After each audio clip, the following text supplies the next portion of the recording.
তোমালোকৰ যেহেতু অহাকালি পৰীক্ষা আহিবলে চ' ছায়েন্সৰ গোটেইকেইটা চেপ্টাৰ্ছতো ইমান সম্ভৱ নহয় বা তোমালোক আটাইখিনি পঢ়াটো চ' মই তোমালোকক ইম্পৰ্টেণ্ট যিখিনি আছে সেইখিনি জাষ্ট মই তোমালোকক পঢ়ুৱাম দেখাই দিম যাতে তোমালোকৰ মুখস্থ নকৰিলেও যাতে এইখিনি মনত পৰে অহাকালিতে চালে তোমালোকৰ মনত পৰে যে যোৱাকালি পঢ়িছিলো এইটো হ'ব লাগে মানে তেনেকুৱাকে যাতে বস্তুখিনি মনত থাকে তাৰ বাবে এই ভিডিঅ'টো প্ৰস্তুত কৰিছো সেইকাৰণে তোমালোকে ভালদৰে চাবা ভিডিঅ'টো এবাৰে ভালদৰে চাই যাবা দ্বিতীয়বাৰ যিহেতু চোৱা ইমান টাইম নহ'ব এবাৰে ভালদৰে চাই যাবা ইয়াৰ পৰা ভালেখিনি তোমালোকৰ মনত ৰৈ যাব ঠিক আছে আৰু যিকোনো প্ৰশ্ন আহিলে পাৰিবা মই তিনিটা চেপ্টাৰ গোটেইখিনি এই তিনিটা চেপ্টাৰ বেছি ইম্পৰ্টেণ্ট ইয়াৰ পৰা ভালেখিনি প্ৰশ্ন আহে সেইকাৰণে মই ইম্পৰ্টেণ্টখিনি তোমালোকক দেখুৱাই দিম আৰু ইম্পৰ্টেণ্ট নোটছখিনি মই তোমালোক হোৱাটছএপত যিসকল গ্ৰুপত আছে তোমালোক দি দিম আৰু অনলাইন টিউচনত কোনো ছাত্ৰ জইন হ'ব বিচাৰিলে হ'ব পাৰে মাত্ৰ 100 টকা পেমেন্ট কৰিলে বছৰিকা পৰীক্ষালৈকে মেথ সায়েন্স ছ'চিয়েল সায়েন্স আৰু ইংলিছ গ্ৰামাৰ পঢ়িব পাৰিব টেক্সৰ ক্ষেত্ৰত আৰু এনএমএছ পৰীক্ষা যিটো অহা কালি আহি পালে গতিকে তোমালোকে টেক্সত জইন হোৱা তেতিয়াহ'লে এনএমএছৰ আটাইখিনি তোমালোক ফ্ৰী কৰি দিয়া হ'ব যিসকলে জইন হোৱা নাই যিয়ে নহওক আমি দেৰি নকৰো আমি আৰম্ভ কৰো গতিকে পোহৰৰ যিটো চেপ্টাৰ আছে তোমালোকৰ তাৰ পৰা ভালেখিনি প্ৰশ্ন আহে গতিকে পোহৰত কিহে বস্তু দৃশ্যমান কৰে কেৱল চকুৰে কোনো এটা বস্তু দেখা নাযায় আন্ধাৰত চকু মেলিলেও কোনো বস্তু দেখা নাপাওঁ কোনো বস্তুৰ পৰা অহা পোহৰ আমাৰ চকুত পৰিলেহে আমি বস্তু দেখা পাওঁ এনেকুৱা প্ৰশ্ন এটা আহিব পাৰে যে আমি দেখা পাওঁ বস্তু এটা দৃশ্যমান কৰে যে চকুৰে বা তেনেকুৱা অপচন আহিব মেইন কথাটো এইটোৱে যে যিয়ে নহওক প্ৰশ্ন আহক এটাই বস্তু ইয়াত জানিব এই তফাতত জানি লোৱা সেইটো হৈছে তোমালোকে চকু মেলিলেই তোমালোকে বস্তু দেখা নোপোৱা যে কি হয় এইটো হ'ব কোনো বস্তুৰ পৰা অহা পোহৰ আমাৰ চকুত সোমালেহে আমি বস্তু দেখা পাওঁ পোহৰৰ প্ৰতিফলন সূত্ৰ ইম্পৰ্টেণ্ট যে আপতিত ৰশ্মি মানে কোনটো কোনো পৃষ্ঠত খুন্দা হোৱা ৰশ্মি আপতিত ৰশ্মি প্ৰতিফলিত ৰশ্মি কোনো পৃষ্ঠত খুন্দা হয় ঘূৰি অহা ৰশ্মিক প্ৰতিফলিত ৰশ্মি বুলি কয় যেনে এইটো এটা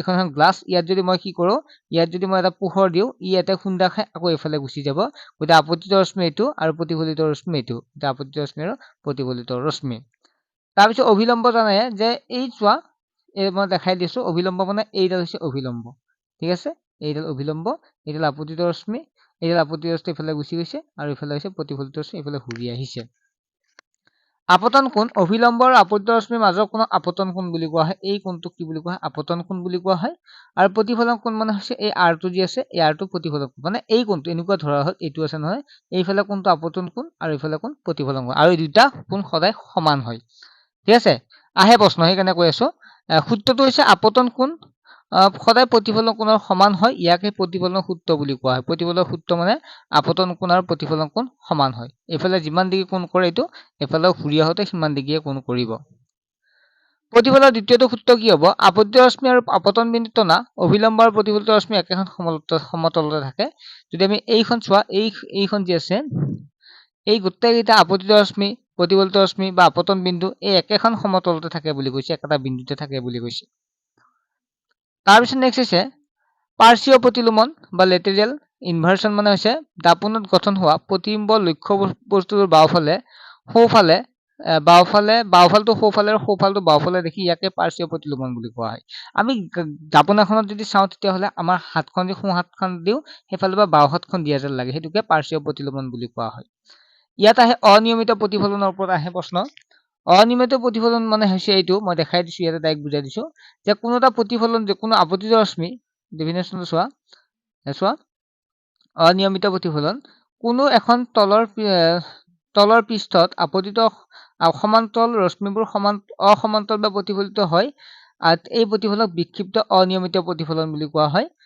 ঠিক আছে নিয়মিত প্ৰতিফলন আৰু অনিয়মিত প্ৰতিফলন নিয়মিত হৈছে দাপোনৰ দৰে মসৃণ পৃষ্ঠত হোৱা প্ৰতিফলন মানে এইখন চোৱা ইয়াত চোৱা এনেকৈ আপতিত ৰশ্মি গৈছে এইফালে প্ৰতিফলন এইফালে আপতিত এইফালে প্ৰতিফলিত এইফালে আপতিত এইফালে প্ৰতিফলিত এটা সমানকে গৈছে কাৰণ এই যিখন দাপোন এইখন সমান হয় যদি দাপোনবিলাক এনেকৈ ওখুৰা মুখুৰা হয় তেতিয়াহ'লে কিছুমান ইয়াত পৰি এইফালে যাব আকৌ ইয়াত পৰি কিছুমান ওলোটা যাব মানে ইয়াত দেখা পাইছে ইফাল সিফালকৈ গৈ আছে গতিকে এইটোক কোৱা হয় অনিয়মিত প্ৰতিফলন বুলি কোৱা হয় প্ৰতিফলিত পোহৰক পুনৰ প্ৰতিফলিত কৰিব পাৰি চোৱা প্ৰতিফলিত পোহৰক কেনেকৈ পাৰি তোমালোকৰ কিতাপত দিয়া আছে তথাপিতো মই কৈ দিছো তোমালোকে যি হেৰি কি আছিল চুলি কাটিব যোৱা বা ছোৱালীবিলাক বিউটি পাৰ্লাৰত যোৱা দেখা পোৱা তোমালোকে মূৰটো পিছফালখিনি আগফালেও দেখা পায়, কাৰণ দাপোন বহুত থাকে।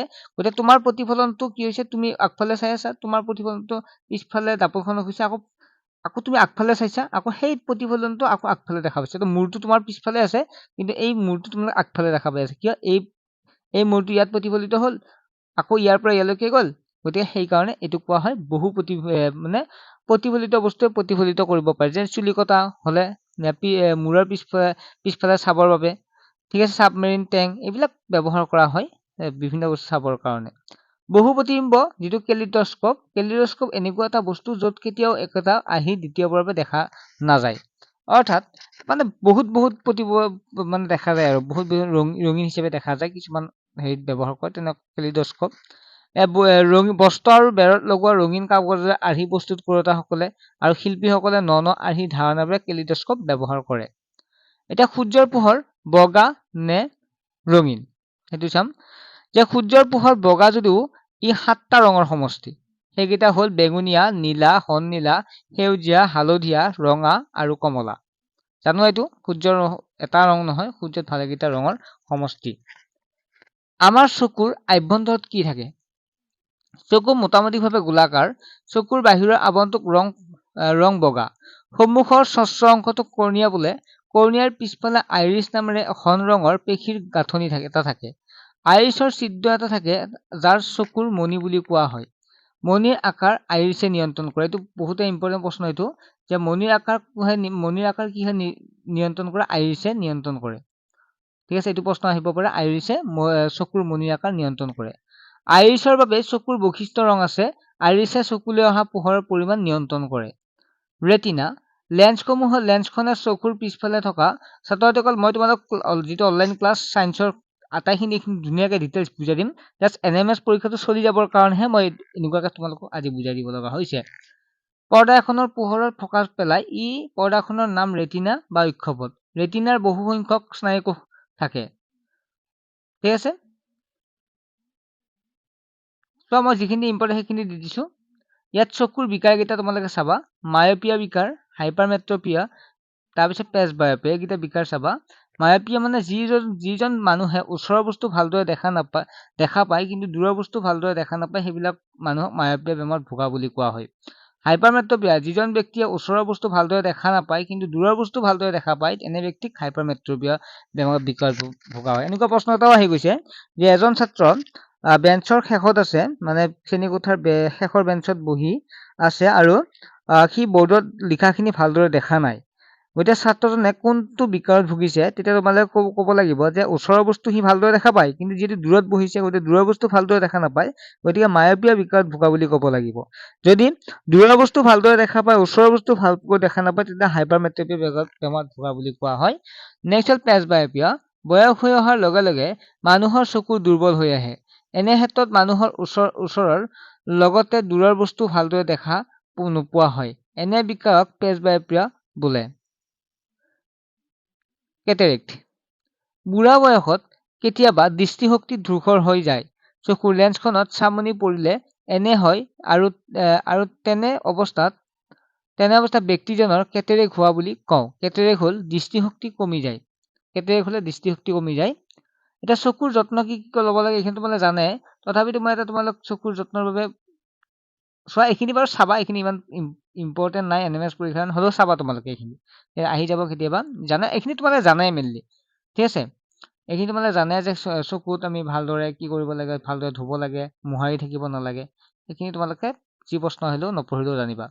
নেক্সট হ'ল আমি ভিটামিন এত কি বেমাৰ হয়? ভিটামিন এৰ বাবে কুকুৰিকণা ৰোগ হয়। আৰু ভিটামিন এ যদি চাওঁ, কেঁচা গাজৰ, ব্ৰকলি এইবিলাকত, সেউজীয়া শাক পাচলি, গাখীৰ, কণী, চীজ এইবিলাকত ভিটামিন এ থাকে। আৰু এইটো ইম্পৰ্টেণ্ট, ভিটামিন এত কি, ভিটামিন এৰ বাবে কি বেমাৰ হয়? ভিটামিন এৰ বাবে কুকুৰিকণা হয়। ছাত্ৰ-ছাত্ৰীসকল ভিডিঅ'টো দীঘল নকৰোঁ, তিনিটা একেলগে কৰিব বিচাৰিছোঁ। নেক্সট চেপ্টাৰটো আমি পঢ়াই দিম নেক্সট এটা ভিডিঅ'ত। তাৰ আগতে বেল পদ্ধতিটো জানিব লাগিব। বেল পদ্ধতি হৈছে দৃষ্টিশক্তি প্ৰতিবন্ধীসকলে, যিসকলে ভালদৰে চকুৰে দেখা নাপায়, তেওঁলোকে বেল পদ্ধতিৰ জৰিয়তে কি কৰে? পঢ়িব পাৰে। বৰ্তমান বেল পদ্ধতি 1932 চনত গ্ৰহণ কৰা হৈছিল। আহি যায় পৰীক্ষাত বৰ্তমান বেল পদ্ধতিটো কেতিয়া গঠন কৰা হৈছিল? 1932 চনত গ্ৰহণ কৰা হৈছিল।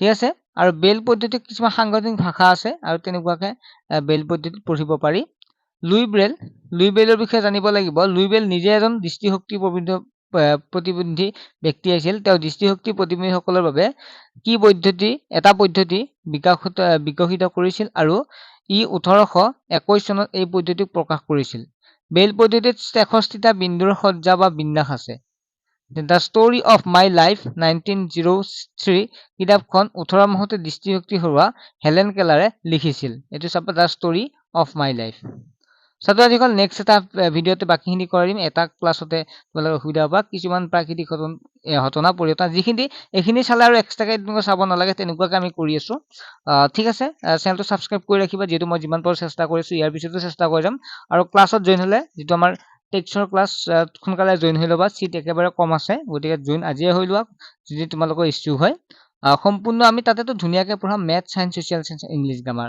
নেক্সট এটা ভিডিঅ' লগ পাম ভালদৰে পঢ়ি থাকা কোনো ভয় কৰিব নালাগে পৰীক্ষাৰ লৈকে ভালদৰে পঢ়ি থাকিলে হ'ল ঠিক আছে বাই